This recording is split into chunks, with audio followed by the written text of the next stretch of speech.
نبی پاک صلی اللہ تعالیٰ علیہ وسلم نے ایک دفعہ فرمایا تھا کہ کون ہے جو مجھ سے 5 باتیں سیکھ لے اور پھر ان پر عمل کرے یا اس کو سکھائے جو اس پر عمل کرے۔ تو حضرت ابو ہریرہ رضی اللہ تعالیٰ عنہ کہتے ہیں میں نے آگے بڑھ کے عرض کی یا رسول اللہ میں ہوں نا، آپ حکم کریں 5 باتیں کون سی ہیں؟ اللہ کے پیارے رسول صلی اللہ تعالیٰ علیہ وسلم نے فرمایا اللہ تعالیٰ کی حرام کردہ چیزوں سے بچ جاؤ، سب سے بڑے عبادت گزار بن جاؤ گے۔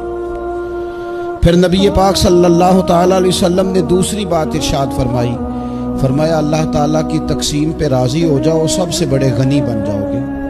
پھر حضور نے تیسری بات ارشاد فرمائی، فرمایا اپنے پڑوسی سے حسن سلوک کرو، مومن بن جاؤ گے۔ چوتھی بات ارشاد فرمائی، فرمایا لوگوں کے لیے بھی وہی پسند کرو جو اپنے لیے پسند کرتے ہو تو بہترین مسلمان بن جاؤ گے۔ پھر حضور سید عالم صلی اللہ تعالیٰ علیہ وسلم نے 5ویں اور آخری بات ارشاد فرمائی، فرمایا زیادہ ہنسا نہ کرو، زیادہ ہنسنے سے دل مردہ ہو جاتا ہے۔